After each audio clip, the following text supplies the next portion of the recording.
de Imam Abu Daoud, rahmatullah, c'est qui? C'est Hafs, fils de Omar. Et il a aussi un second professeur, c'est qui? Muslim, fils de Ibrahim. Donc Hafs, fils de Omar, et Muslim ibn Ibrahim. Ce sont deux professeurs de Imam Abu Daoud, rahmatullah, et apparemment ces deux personnes, ils étaient dans la même école, ils ont eu les mêmes professeurs. Pourquoi? Parce que là, c'est le duel. Hafs ibn Omar et Muslim ibn Ibrahim.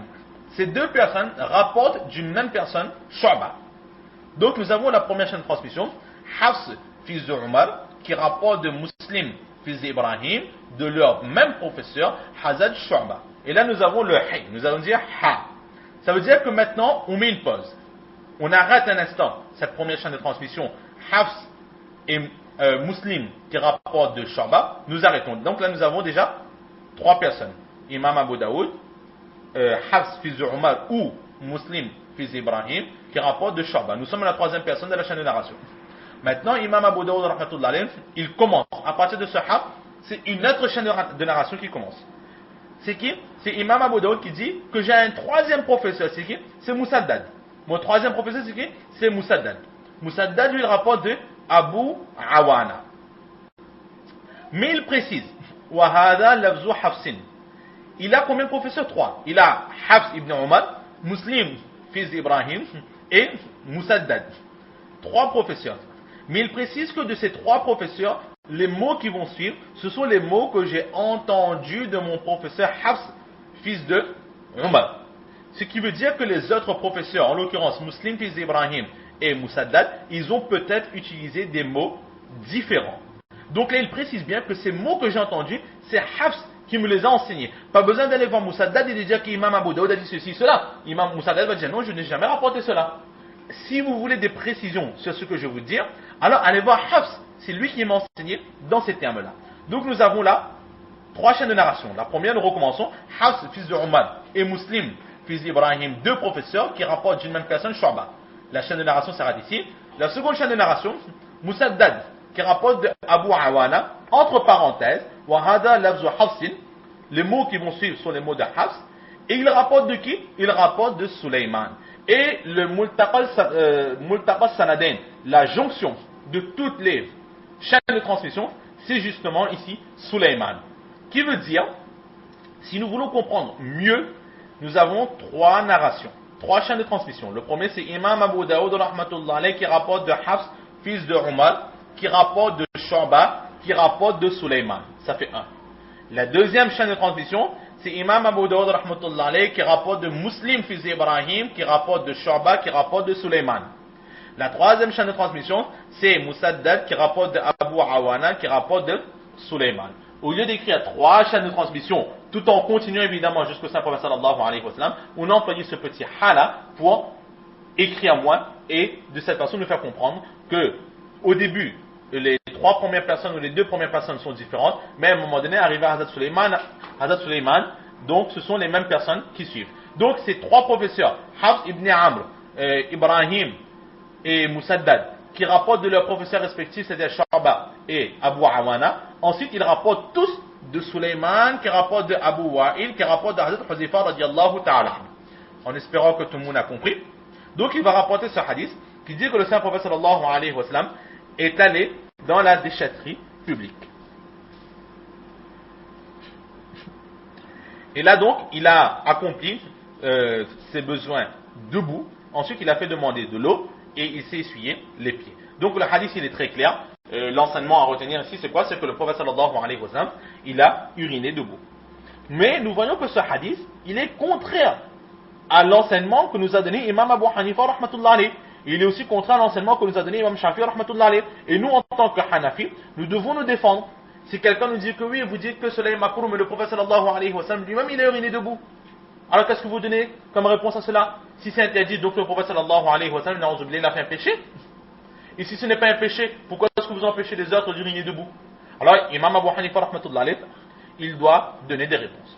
Alors, il y a là différentes réponses qui seront données. La première réponse, c'est que, effectivement, le prophète sallallahu alayhi wa sallam, il a uriné debout. Mais cette autorisation a été annulée. C'était le début de l'islam. et au fur et à mesure que l'islam s'est propagé, l'enseignement de l'islam est descendu, alors Allah subhanahu wa ta'ala, il a interdit d'uriner debout. Maintenant, il est makruh d'uriner debout. Ou, le second enseignement, la seconde réponse, pardon, c'est ce qu'on appelle le bayane jawaz, qui veut dire que l'enseignement même, ce que nous devons faire, c'est d'uriner, de nous asseoir pour accomplir nos besoins. Mais si pour une raison quelconque, impossibilité ou autre, alors il y a quand même cette possibilité de le faire debout, ce ne sera pas un péché, même si l'enseignement du prophète, c'est de le faire assis. Ou encore, la troisième raison, c'est tout simplement que le prophète sallallahu alayhi wa sallam, il est interdit, nous n'avons pas le droit, il est makruh d'uriner debout, mais le prophète sallallahu alayhi wa sallam, il avait une raison très précise pour le faire debout. Alors, quelle est cette raison? Certaines personnes relatent que le prophète sallallahu alayhi wa sallam, il avait à ce moment-là une douleur dans les genoux. Étant donné qu'il avait mal aux genoux, il ne pouvait s'accroupir, il ne pouvait s'asseoir. C'est ce que Imam Bayhaqi rahmatullah alayhi, il nous rapporte de son livre, rapporté par Hazrat Abu Hurayra radiallahu ta'ala. La seconde réponse qui est donnée, c'est que le prophète sallallahu alayhi wa sallam, il avait une douleur au bassin. De le bas du dos, il avait une douleur. Et les Arabes, ils avaient cette certitude que lorsqu'une personne a mal au bassin, l'un des remèdes les plus efficaces, c'est d'uriner debout. Donc le prophète sallallahu alayhi wa sallam, il a agi ainsi comme remède afin de guérir son mal de dos. Et c'est une réponse qui est donnée par Imam Shafi'i rahmatullah alayhi. Une autre réponse qui est donnée, c'est que le prophète sallallahu alayhi wa sallam, il avait pour habitude de s'éloigner lorsqu'il accomplissait ses besoins. Nous avions déjà vu dans les premiers hadiths d'Abu Daoud que le prophète sallallahu alayhi wa sallam, il s'éloignait de la civilisation afin d'être seul, de n'importuner personne et justement de préserver les autres personnes de cela.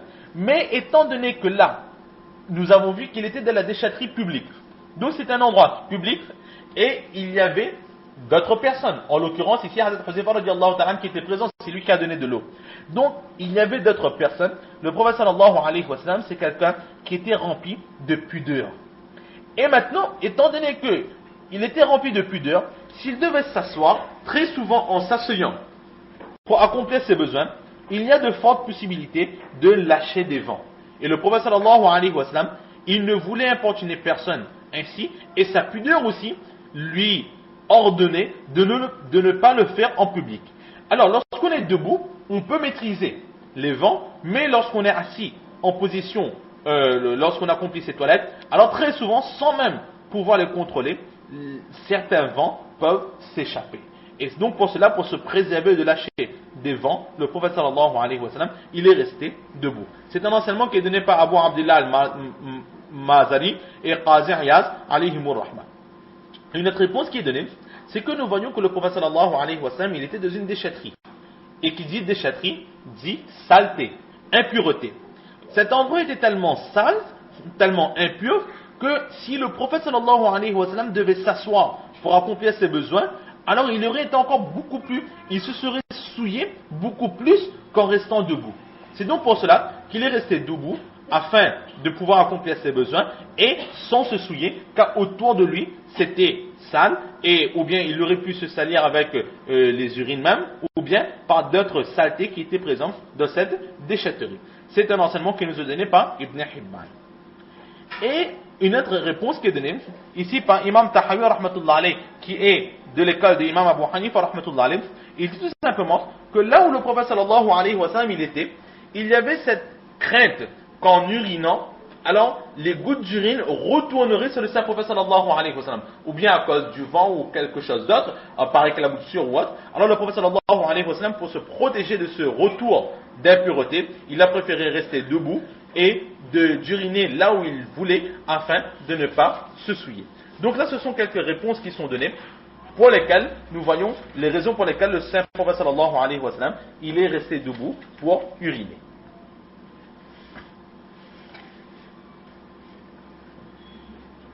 Maintenant, une question se pose, c'est que le prophète sallallahu alayhi wa sallam, nous l'avions déjà vu, il avait l'habitude de s'éloigner pour accomplir ses besoins. Et ici, pourquoi est-ce qu'il ne s'est pas éloigné? Pourquoi est-ce qu'il s'est contenté d'aller dans les déchetteries publiques? Alors, Qazi Iyaz, il dit tout simplement que le prophète sallallahu alayhi wa sallam, il était occupé dans l'aide des musulmans. Il était avec d'autres musulmans, ou bien dans des assemblées, ou bien en train de les enseigner l'islam ou autre. Et à cause de cet enseignement,